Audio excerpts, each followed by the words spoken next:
ભારતીય બજારમાં 24માંથી 23 વર્ષમાં 10%થી વધુ કરેક્શન આવ્યું છે. હવે અમેરિકામાં અત્યારે જે મેગ્નિફિસન્ટ 7 શેર્સ જે ચાલે છે, દાખલા તરીકે એમેઝોન છે, ટેસ્લા છે, પછી એપલ છે, પછી એનવીડિયા છે, ગૂગલ છે, માઇક્રોસોફ્ટ છે, મેટા છે, આ 7 કંપનીઝ જે છે એનું જ યોગદાન લગભગ 27% એમના જીડીપીમાં આવે છે, અને એ લોકોના અર્નિંગ છેલ્લા 2 વર્ષથી 24 થી 25% છે. હવે એમાં જો ડાઉન જાય, હવે ચીને જે પરમ દિવસે જે ડીપસીકની જાહેરાત કરીને, સાહેબ ડીપસીકને કારણે બધા જ માર્કેટ જે છે ડીપમાં જતા રહ્યા છે, અને હવે અમેરિકામાં જો કરેક્શન આવશે તો એની સીધી ઇફેક્ટ જે છે ઇન્ડિયન માર્કેટમાં પણ આવશે. તમે જુઓ કે આપણો રૂપિયો ઘસાઈ રહ્યો છે, ડોલર ઇન્ડેક્સ જે છે ઉપર હતો ત્યાંથી ડોલર ઇન્ડેક્સ પણ થોડું કરેક્શન થઈ રહ્યું છે. એટલે આ બધા ગ્લોબલ ફેક્ટર્સ છે. મેં તમને કહ્યું કે આપણું ઓઇલ બિલ જે છે, આપણે 80% ઓઇલ જે છે એની આયાત કરીએ છીએ. હવે ત્યાં ઓઇલ પ્રાઇસીસ વધે તો આપણી તિજોરી પર એની અસર થવાની જ છે.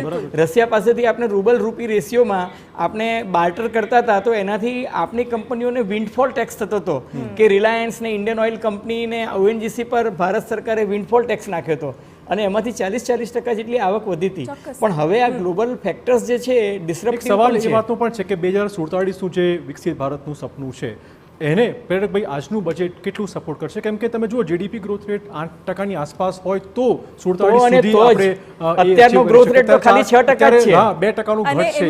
એ કેવી રીતે અચીવ કરી શકાય? 5 ટ્રિલિયનની જે વાતો થતી હતી અને એ પ્રમાણે 5 ટ્રિલિયન પણ એમને સ્વીકાર્યું છે કે 2028 પહેલા નહીં થાય. આપણો જે જીડીપી બને છે એની જે ફોર્મ્યુલા જે છે C+G+I+NX. C એટલે કન્ઝ્યુમર સ્પેન્ડિંગ. કન્ઝ્યુમર સ્પેન્ડિંગ વધે એનો 65 થી 69% ફાળો છે. એના માટે આજે મધ્યમ વર્ગને ખૂબ મોટી રાહત આપી છે.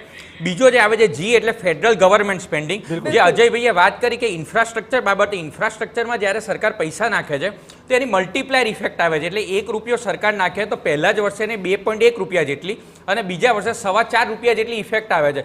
કેવી રીતે? જ્યારે સરકાર એસેટનું નિર્માણ કરે, એટલે પૂંજીગત વ્યય કરે, તો માનો કે એક એરપોર્ટ બનાવે છે તો રેતીનો પણ કોન્ટ્રાક્ટ મળશે, સિમેન્ટનો કોન્ટ્રાક્ટ મળશે, મેટલનો મળશે, કલરનો મળશે. એટલે કે આનુષાંગિક ઇન્ડસ્ટ્રીને એની અસર થાય છે. એટલે સરકારનું એની ઉપર પણ ફોકસ છે, ને એટલા માટે તમે પાછલા 4 બજેટથી જુઓ તો સતત સરકાર પૂંજીગત વ્યય વધારી રહી છે. એટલે 5.5 લાખ કરોડ, પછી 33%નો વધારો કરીને 7.5 લાખ કરોડ, પછી 10 લાખ કરોડ, 11,11,000 કરોડ, ને આ વખતે 13 લાખ કરોડ જેવું. તો સરકાર અને આ પણ વધારવાનું કારણ પણ એટલા માટે છે કે ઇકોનોમિક્સની અંદર અમે ભણ્યા હતા ત્યારે એક વ્યાખ્યા આવતી હતી કે ડિમાન્ડ ક્રિએટ સપ્લાય. પરંતુ જે આ વૈશ્વિક પરિસ્થિતિ બદલાઈ, કોરોનાની મહામારી અને રશિયા યુક્રેનનું વોર, અને એમાં આખો બ્લેક સીની સપ્લાય ચેઇન બંધ થઈ ગઈ. એ પછી એ વ્યાખ્યામાં બદલાયા કે supply creates in on demand. એટલે કે સરકારે પૂંજીગત વ્યય પણ વધારવો પડે અને સાથે સાથે ઇન્ડસ્ટ્રી મેન્યુફેક્ચરિંગ એક્ટિવિટી વધે. તો એના માટે PLI production link incentive scheme પણ આપી, અને સાથે જે નવી મેન્યુફેક્ચરિંગ કંપની આવતી હોય તો એના માટે 15% ટેક્સ, એટલે કે 2024 સુધી આ પણ સરકારે એટલા માટે લાવ્યું. અને આ બધા જે પગલાં લીધા એની મલ્ટીપ્લાયર ઇફેક્ટ આવનારા વર્ષોની અંદર આવશે. સાથે સાથે હું તમને કહીશ કે આ જે કન્ઝ્યુમર સ્પેન્ડિંગ વધશે એના કારણે આપણી ઇકોનોમીની અંદર ખૂબ મોટું બૂસ્ટ આવશે. કારણ કે ફેડરલ ગવર્મેન્ટ સ્પેન્ડિંગ અને પ્રાઇવેટ સ્પેન્ડિંગ આ બંને કરતાં વધારે મોટો ફાળો 65 થી 69% એવરેજ કન્ઝ્યુમર સ્પેન્ડિંગનો રહેલો છે.